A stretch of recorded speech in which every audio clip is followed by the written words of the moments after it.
पन्नगे च सुरेन्द्रे च कौशिके पाद संस्पृशि निर्विशेष मनस्काय श्री वीरस्वामिने नमः। आर्हत वाङ्मय में कहा गया है, अधुवे असासयम्मि संसारम्मि दुख पौराए किं नाम होज्जतं कम्मयं जेनाहम दुग्गइम न गच्छेज्जा। जिस जगत में हम जी रहे हैं उसमें दुख बहुलता है, दुख भी हैं, सुख भी मिलते हैं तो संसार में दुख भी मिलते हैं। दुख कैसे? कभी शरीर में कोई बीमारी हो गई, किसी को श्वास लेने में तकलीफ होती है, किसी के चलने में तकलीफ होती है, घुटनों में पैरों में दर्द हो जाता है, किसी के गठिया आदि की समस्या हो गई है, शरीर में जोड़ों में दर्द रहता है, किसी के उदर संबंधी समस्या है, कभी पेट में दर्द, कभी लूज मोशन, कभी वोमिटिंग, ऐसी स्थितियां हो जाती हैं। किसी के हृदय की समस्या है, हार्ट ट्रबल्स हो जाए, किसी के किडनी में, किसी के कहीं। तो यूं शारीरिक दुख भी संसार में हो सकते हैं। और उम्र आ जाए 80, 85, 90, फिर शरीर में कोई तकलीफ न हो तो बहुत विशेष बात संभवतः होगी, वरना कोई न कोई छोटी मोटी व्याधि शरीर में अपना घर बना सकती है, बना लेती है। तो यह शारीरिक बीमारी भी एक दुख है। मानसिक दुख भी हो जाते हैं। कोई सोचे कि मेरा प्रमोशन नहीं हुआ, मैं जिस कंपनी में, जिस संस्था में जहां काम करता हूं, मेरे साथियों का प्रमोशन हो गया, पदोन्नति हो गई, पर मेरी पदोन्नति नहीं हुई। इस बात को लेकर भी मन में दुख हो सकता है। विद्यार्थी परीक्षा में फेल हो जाए तो फेल हो गया, इस बात को लेकर भी मन में कष्ट हो सकता है, तनाव हो सकता है। गृहस्थ को आर्थिक उपलब्धि न हो, आजीविका या आर्थिक संसाधन प्राप्त न हो, अर्थाभाव हो, गरीबी हो, तो भी वो कष्ट हो जाए। भी हम तो गरीब लोग हैं, पूरा खान पान, रहने का स्थान, ये सब भी हमें उपलब्ध नहीं है। तो गरीबी भी एक कष्ट का निमित्त बन सकती है। तो यूं शारीरिक मानसिक किसी ने अपमान कर दिया तो उसको लेकर भी दिमाग में तनाव हो जाए कि मुझे ऐसा बोल दिया, ऐसा कर दिया। तो यूं इस संसार में, इस जगत में दुख भी हैं, यूं भौतिक सुख भी हैं। कई लोगों के पास बढ़िया मकान है, बंगले हैं, बढ़िया कार है और संसाधन प्राप्त हैं, मान सम्मान भी मिल रहा है, कईयों का शरीर भी काफ़ी निरामय है।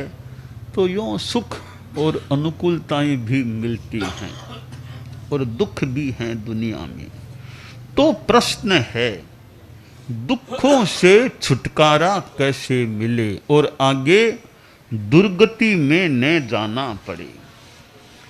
इसके लिए अध्यात्म, स्पिरिचुअलिज्म एक मार्ग है, एक उपाय है। एक भौतिकता का संसार है, एक आध्यात्मिकता का संसार है।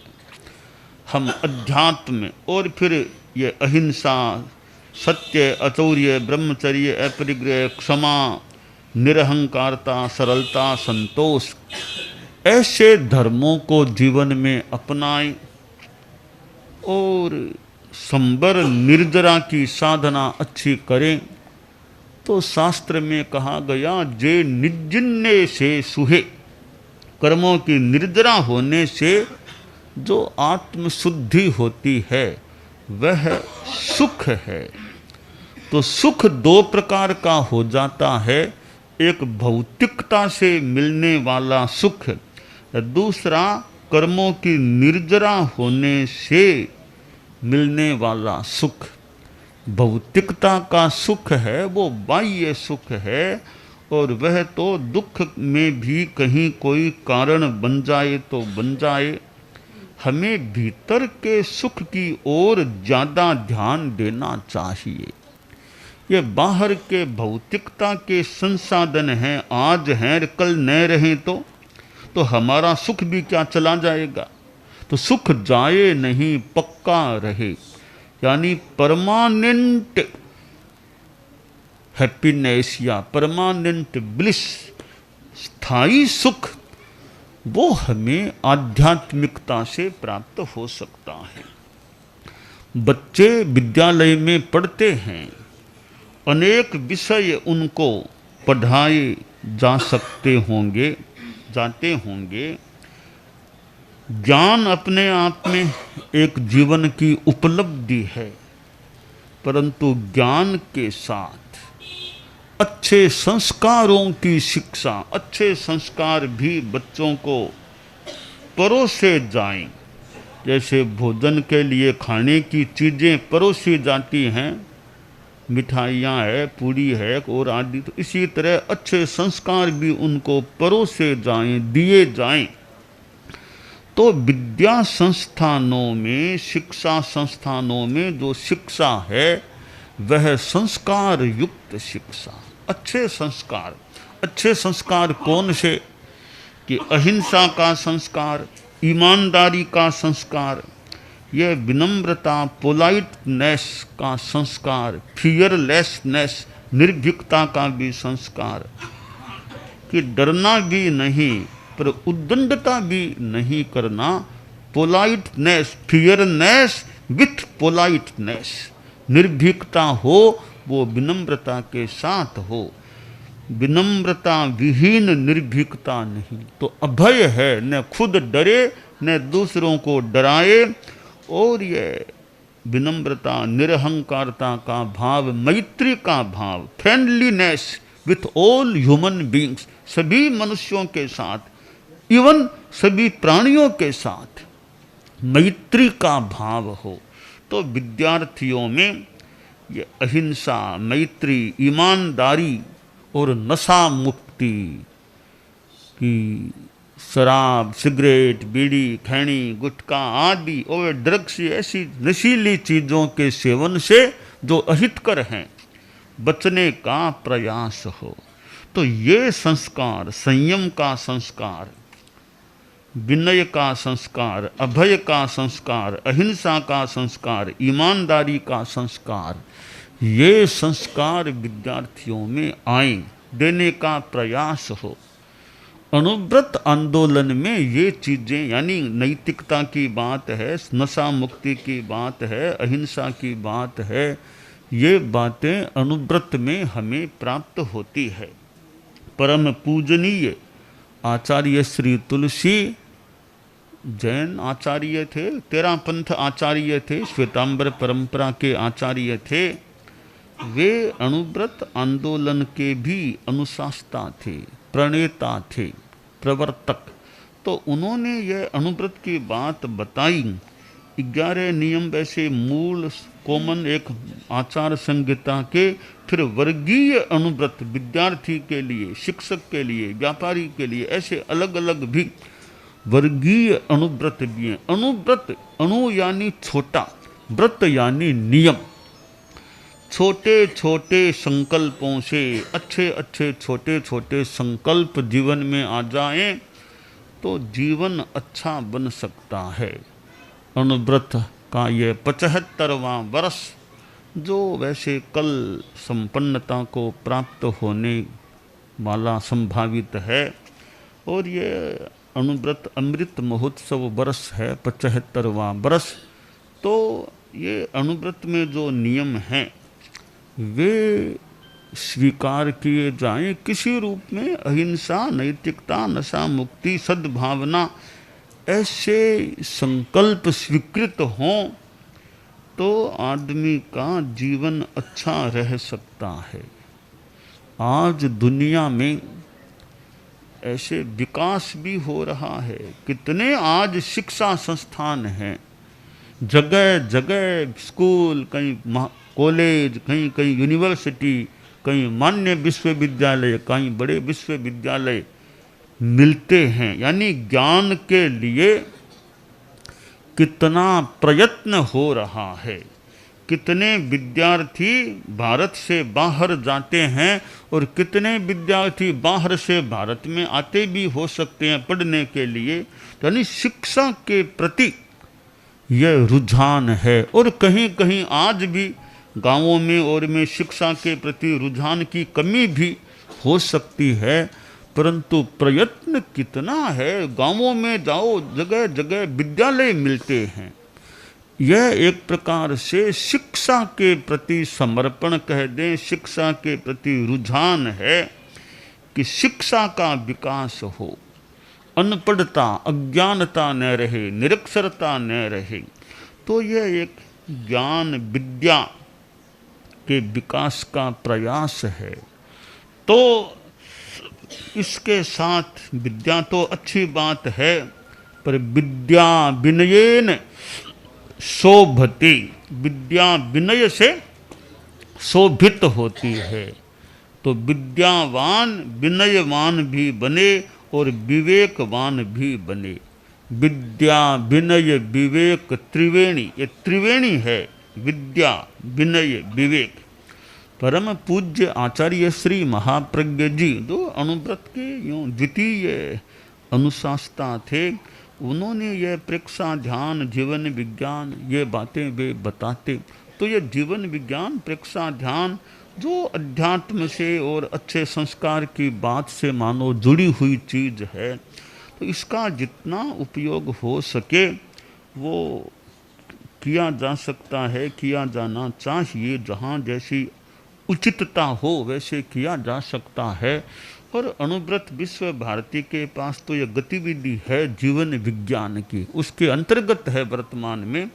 क्योंकि अणुव्रत विश्व भारती भी एक थोड़ी बड़ी संस्था बन गई है कि जिसके पास अनेक गतिविधियाँ, अणुव्रत की गतिविधि है तो जीवन विज्ञान की गतिविधि है। बच्चों की दृष्टि से भी किड जोन, यह बालोदय आदि जैसी ऐसी प्रवृत्तियाँ भी हैं।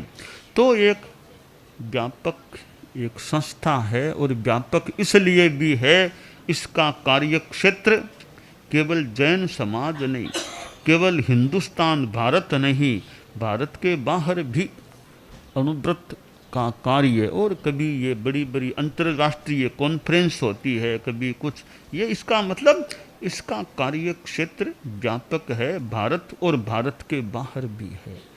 तो अणुव्रत तो भारत में भी चाहिए तो भारत के बाहर भी अणुव्रत की अपनी उपयोगिता हो सकती है। तो ये बच्चे जो हैं, विद्यार्थी, भले भारत के हों चाहे भारत के बाहर के हों, ये जो पीढ़ी है, इस पीढ़ी में ज्ञान के साथ साथ ये अच्छे संस्कारों की बात वो पुष्ट रहे। तो अगर आने ये जो बच्चे हैं, कभी मान लो युवा बने, कभी और बड़े बने, तो बच्चे अच्छे होंगे तो राष्ट्र का भी भविष्य अच्छा हो सकता है, समाज का भी भविष्य अच्छा हो सकता है, धार्मिक संघों का भी भविष्य अच्छा हो सकता है। अगर बाल पीढ़ी और फिर नव युवक पीढ़ी हैं वह अच्छी योग्य बने, ज्ञान से भी संपन्न बने और संस्कारों से भी संपन्न बने। हमारी आगम की जो बात है, श्रुत संपन्न भी और शील संपन्न भी बने। तो किसी भी समाज के लिए यह बाल पीढ़ी बड़ी महत्वपूर्ण संपदा होती है। ये जो ज्ञानशालाएं चलती हैं, ये बाल पीढ़ी को एक अच्छा ज्ञान संपन्न, संस्कार संपन्न बनाने का माध्यम बन सकती है।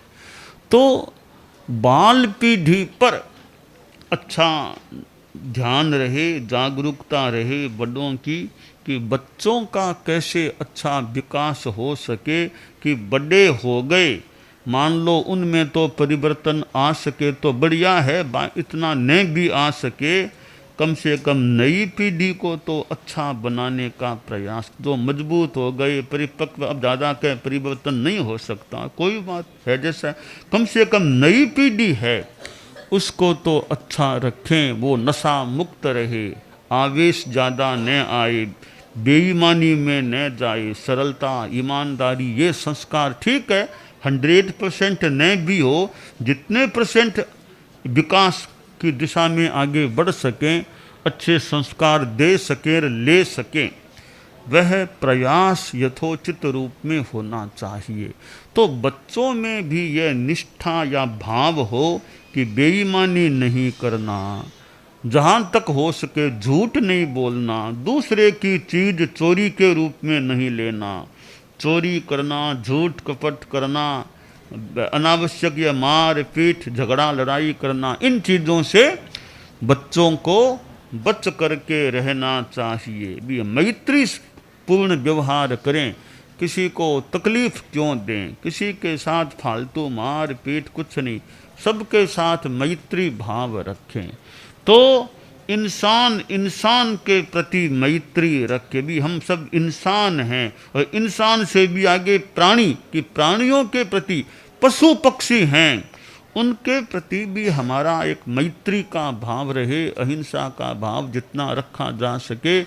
और तो क्या वनस्पति जगत है इसके प्रति भी, यानी स्थावर जीव हैं, इनके प्रति भी जितना संभव हो सके उतना संयम और अहिंसा का भाव। कोई पेड़ को काट दे, मूल से उन्मूलित कर दे, भी एक ऐसा काम जहाँ तक संभव हो क्यों करें। पेड़ भी तो एक बड़ा, एक कितने जीव प्राणी, तो हम पेड़ को काटने से भी जितना संभव बचने का प्रयास। और पानी का भी संयम रखें, पानी का अपव्यय अनावश्यक न हो। तो ये स्थावर काय के भी जीव हैं, त्रस जीव भी हैं, ठीक है, जीवन को चलाने के लिए कुछ ये सामान्य हिंसा तो मान लो जरूरी, या बचना कुछ कठिन मान लें, तो कम से कम जो टाली जा सके, छोड़ी जा सके, वो हिंसा तो छोड़ने का प्रयास करें। तो ये अहिंसा की बात जो हमें धर्म ग्रंथों में मिलती है, वो धर्म ग्रंथों की बात है, वो हमारे जीवन में आए तब हमारे लिए उपयोगी है। ग्रंथ अंदर पड़े हैं, कि जैन शास्त्र पढ़े हैं और धर्म ग्रंथ पढ़े हैं, फिर धर्म ग्रंथ अंदर पढ़े हैं, तो धर्म ग्रंथों की अच्छी जो बातें हैं वो अंदर न पड़ी रहे, वो हम अंदर भले पड़ी रहे, हमारे जीवन में भी बाहर भी आए। तो धर्म है वो बाहर, यानी हमारे जीवन के व्यवहार में आना चाहिए। कि धर्म धर्म स्थान में करें वो बहुत अच्छी बात है, धर्म स्थान में धर्म साधना करें, पर धर्म का एक प्रकार है वो दुकान में भी रहना चाहिए, ऑफिस में रहना चाहिए, सड़कों पर भी रहना चाहिए, चौराहों पर भी रहना चाहिए, स्टेशन पर रहना चाहिए, वाहनों में भी रहना चाहिए। अब वाहनों में ये ड्राइवर्स जो हैं, इधर मोबाइल फ़ोन से बातें हो रही है, इधर ड्राइविंग साथ में कर रहे हैं, कोई नशा शराब पी करके फिर ड्राइविंग कर रहे हैं, तो कहीं खतरा भी हो जाए तो हो जाए। कि ड्राइवर है वो तो कितनों की जान चली जाए, तो अगर नशे में धुत हो गया यार, अब ड्राइविंग में बैठा और पता ही नहीं पड़ा, कहीं एक्सीडेंट हो जाए तो। अब ये मोबाइल से बातें लग गया, ड्राइविंग करता रहा, ध्यान रहा नहीं, कहीं कोई हो जाए तो दुर्घटना। तो ये भी धर्म एक प्रकार का ये अनुव्रत है, वो वाहन में भी अनुव्रत रहना चाहिए, स्टेशन पर भी अनुव्रत रहना। तो अनुव्रत है वो अनुव्रत की पुस्तिका में तो मान लो है ही, लिखा हुआ पड़ा है, वो पुस्तिका में तो रहे भले, वो वाहनों में भी आना चाहिए, स्टेशन पर आना चाहिए, बाजार में रहना चाहिए, ऑफिस में रहना चाहिए। सबसे मूल बात है आदमी के दिमाग में रहना चाहिए। दिमाग में अनुव्रत आ गया तो फिर आदमी ऑफिस में जाएगा तो भी अनुव्रत है, जहाँ जाएगा अनुव्रत को साथ लेकर के चला जाएगा वो। तो ये अनुव्रत आंदोलन जो एक मानवता की दृष्टि से मानव कल्याणकारी एक उपक्रम है, तो ये बच्चे जो हैं विद्या संस्थान से जुड़े हुए जो हों उनमें ये ज्ञान भी बढ़े, ज्ञान के साथ ये अच्छे संस्कार संयम के संस्कार भी पुष्ट होते रहें हों, यह काम्य है। दानान शिष्ठम अभयपयाणम सच्चे सुया अणवज्जं वयन्ति तवे सुया उत्तम बंभचेरम लोगुत्तमे समणेनाय पुत्ते।